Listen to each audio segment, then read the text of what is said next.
Who's the best boxer, in your opinion, right now? European. No, world. Best fighter World. in the world, yeah. I think it's... Brother, stop. I'm too Khabib.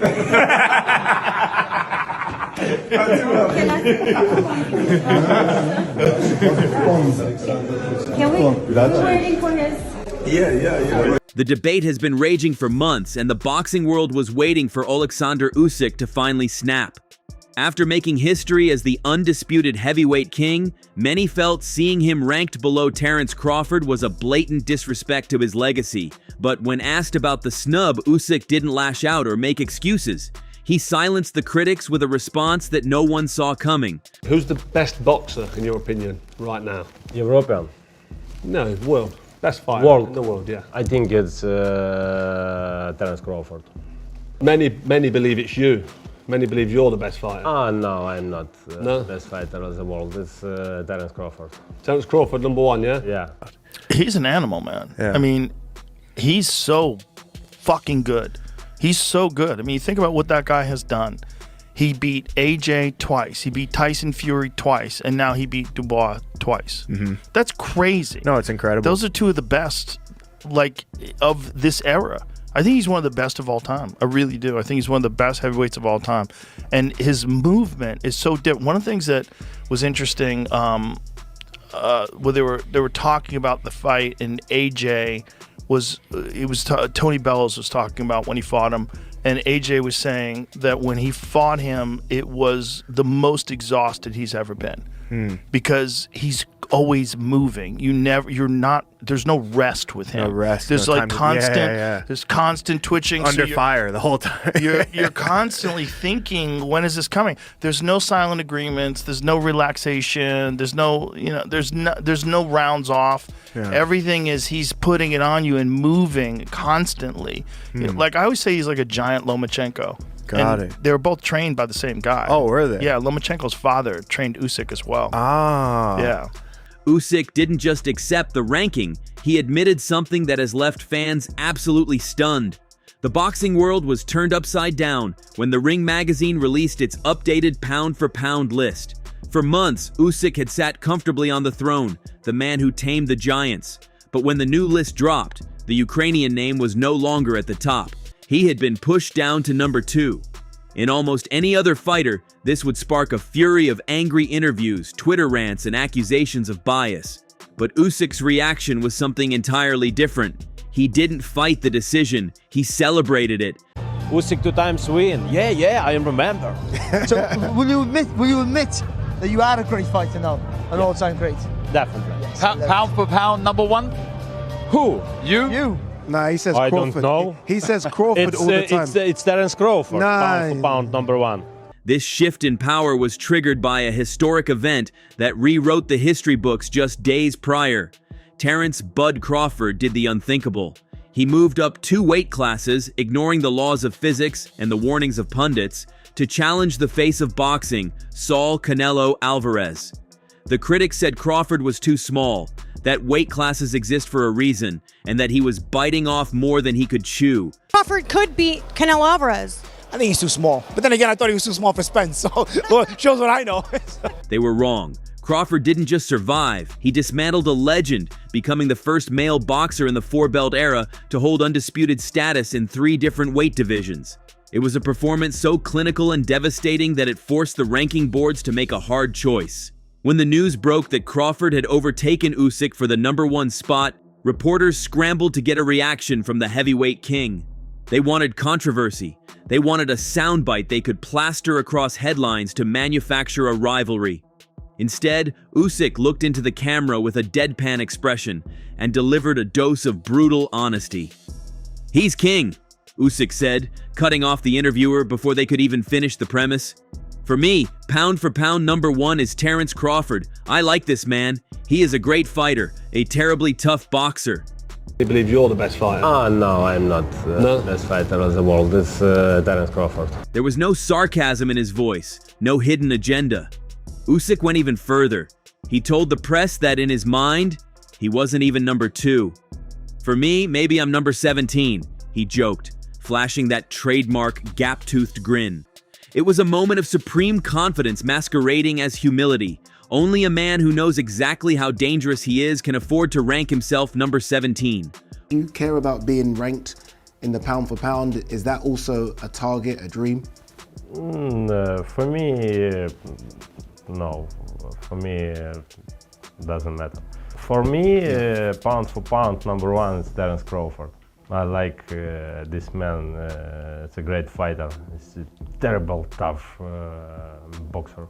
For me, I'm maybe number 17.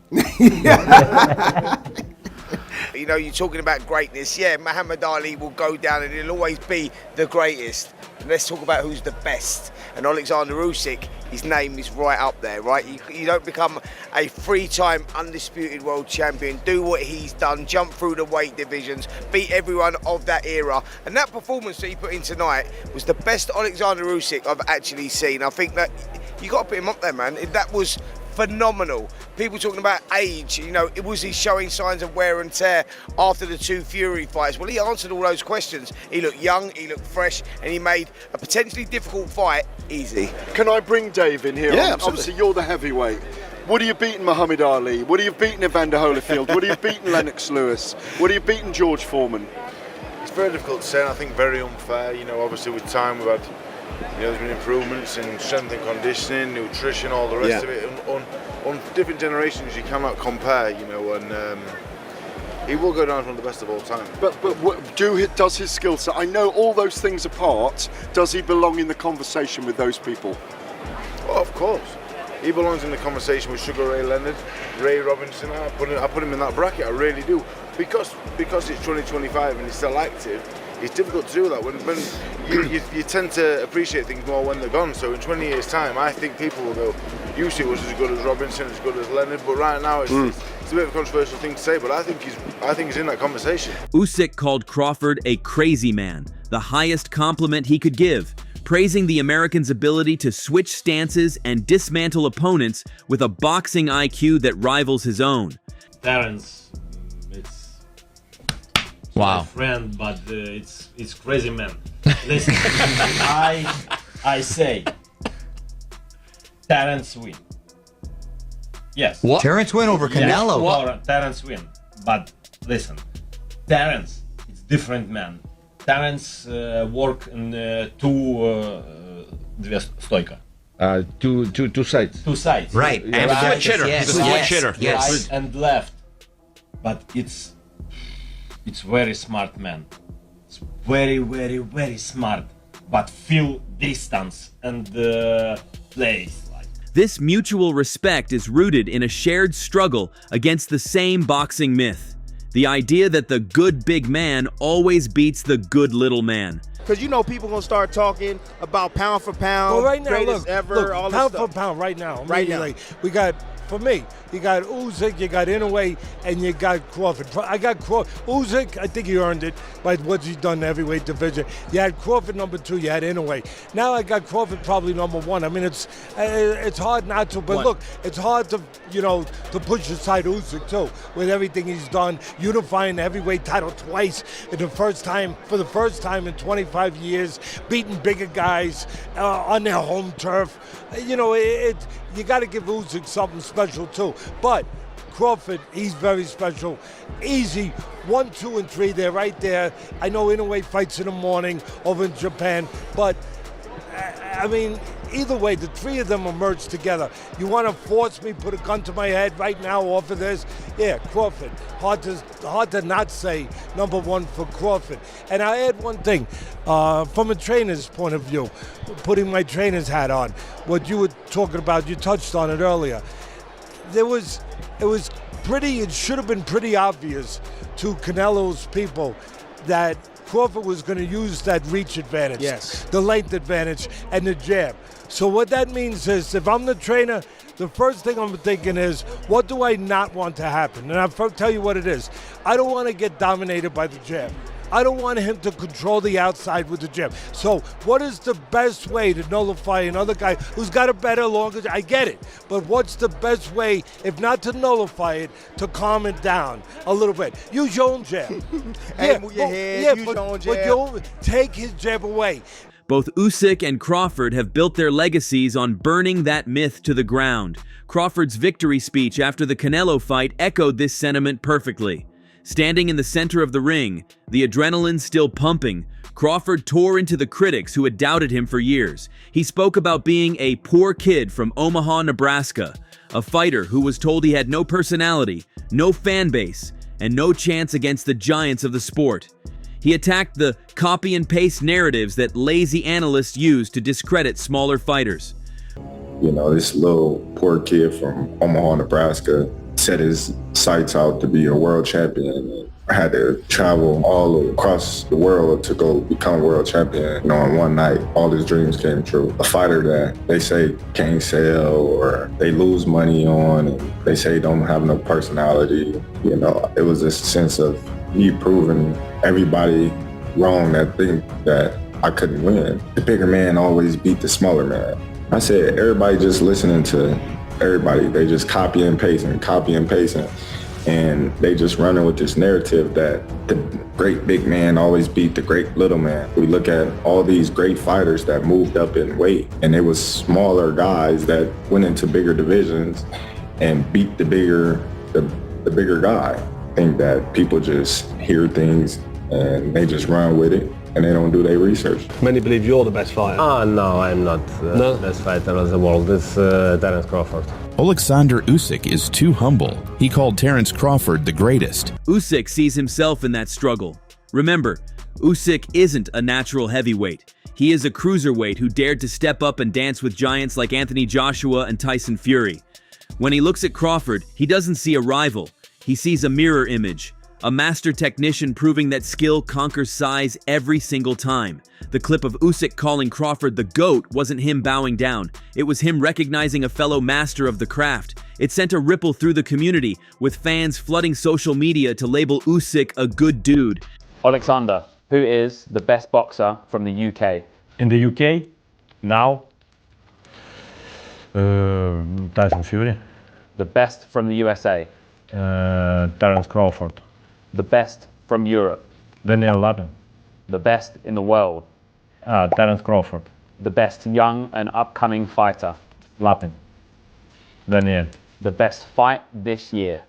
Fury Usyk. And the best knockout of the year?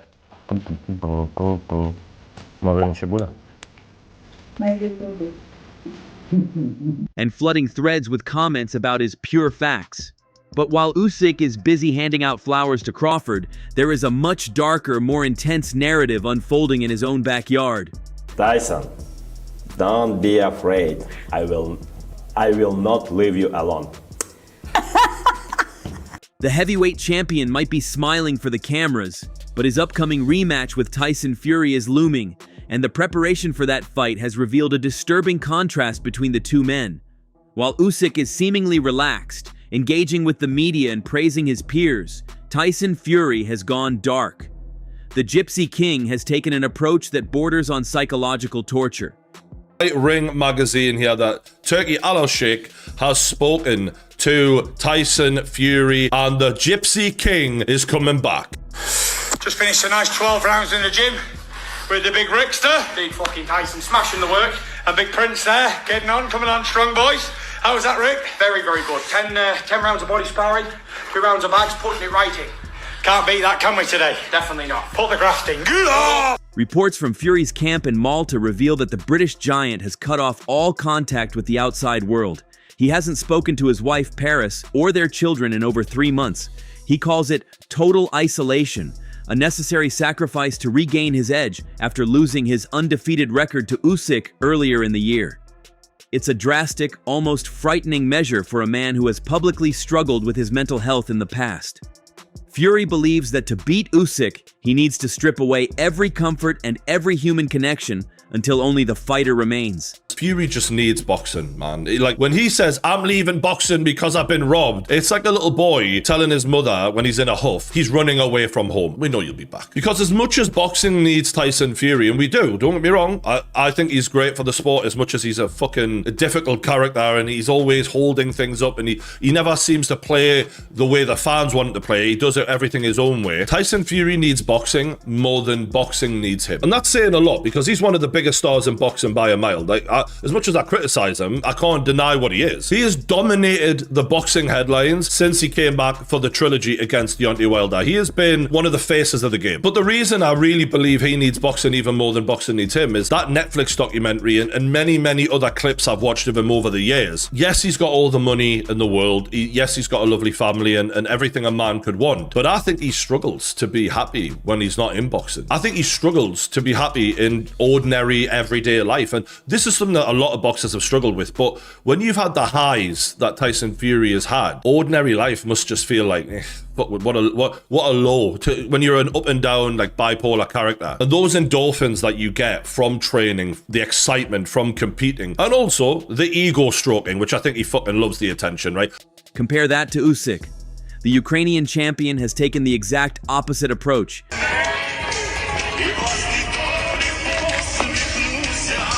He draws strength from connection, not isolation. He beams when he talks about his daughter Maria taking her first steps, using that joy as his fuel for the grinder of training camp. It raises a fascinating question about what actually makes a fighter dangerous. Is it the man who locks himself in a dungeon, fueled by desperation and silence? Or is it the man who can acknowledge the greatness of others, laugh with his family, and then step into the ring and systematically dissect his opponent? I mean, what this guy's done, an amateur middleweight, going up to win everything as in the unpaid ranks, Olympic gold medal, and then, wow, stunning statements after stunning statements in the heavyweight division. It's just phenomenal. Well, what more can he do? Because honestly, he's clocked the game, as they say. He's done it at cruiserweight, and now he's fought the best at heavyweight, and he's beat everybody. What more can he do? He doesn't have to do anything else. I said this about Katie Taylor last week. Both of them have done unbelievable things in their sporting career, but they've also done unbelievable things for their nation. I'm not gonna judge Crawford over his last performance from Canelo, because there was, I don't care what a person say, they could say that Canelo's washed up, they say this, they say past his prime, yada yada yada. That's not what I'm looking at. I'm looking at how he executed the plan and how he neutralized the threat. So he did a phenomenal job with that. Bowman came up with a great game plan for that.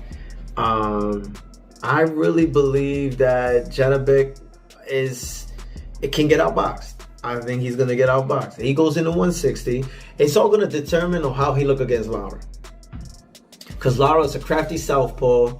And remember, I said this to you before with William Skull and Canelo. Mm-hmm. I said if he struggles against William Skull and he boxes him, it's going to just keep the blueprint solid for Crawford. So it's one of those things. So Crawford is a nice southpaw. He's solid. He knows how to utilize a lot of things. And it's like little details that maybe some of the casuals don't see, like how he positioned his foot, how he made Canelo smother his shots and still gave Canelo better exchanges in the inside. It was a lot of high caliber. Like, you can tell why he deserves to be in that stage. But I got him boxing Janabek, and then after that, just walk away. The fans have picked their side. The internet is undefeated, and the verdict on Usyk's demotion is almost unanimously positive. By refusing to complain about his ranking, Usyk has inadvertently made himself more popular than ever. The subreddit threads are filled with users declaring him the people's champ. They argue that a true king doesn't need a magazine to tell him who he is. By validating Crawford, Usyk validated the integrity of the sport itself. He proved that he values the truth over his own PR. So where does this leave us? We are witnessing a golden era of boxing. We have a pound-for-pound king in Terence Crawford, who just achieved the impossible, and a heavyweight king in Oleksander Usyk, who is secure enough to applaud him. Right, so what's next for both fighters? Let's start with Terence Crawford. Where does he go? He's just stepped up to £168. and beat quite conclusively Canelo Alvarez there. And there's no one really now at super middleweight for him to test. Benavidez, he's gone up to light heavyweight. There's no one really in there. We saw Skull against Canelo, and Skull was quite slow and couldn't do much. I know Canelo stood off and didn't really stick it on him, but Skull showed no ambition. It's not a fight I want to see. I think really the only fight for both of these guys, Terence Crawford and Canelo Alvarez, is the rematch. Because where does Canelo go from here now? He's got a guy stepping up from welterweight, serving him up a bit of a whooping, because that's what it was. And now he's got, like, where does he go? He can't really compete up at light heavyweight because Bivol's done him. Benavidez has gone up to there now, and I don't think that's a fight he's going to fancy. I feel like a lot of people are saying he swerved that Benavidez fight, so I don't think he's going to want to go up to light heavyweight and fight him. So it's like the only sensible option, or the only real option, is the rematch. And that's the same for Terence Crawford. Terence Crawford's now 168 pounds. Who does he fight? Who does he go for next? It's difficult. There's no other real big names. I mean, there's a kid in England called Hamza Shiraz who's tapping on the door for something big. But don't let the smiles and the humble quotes fool you. Usyk's ability to turn off his ego outside the ring suggests a terrifying level of mental discipline. He doesn't need to pretend to be the best, he just needs to prove it when the bell rings. As we march toward the Fury rematch, the stakes couldn't be higher. If he dominates the Giant once again, it will prove that you don't need to be a villain to be a monster. It will prove that you can be number 2 on a list, but number 1 in the history books. And honestly, for a guy who claims he's number 17, that's not a bad place to be. So, that's all from today's video. If you enjoyed it, remember to leave a like, subscribe, and ring that bell icon so you never miss our upcoming videos. And don't forget to share your thoughts in the comments section. Stay tuned, and we will catch you in the next video.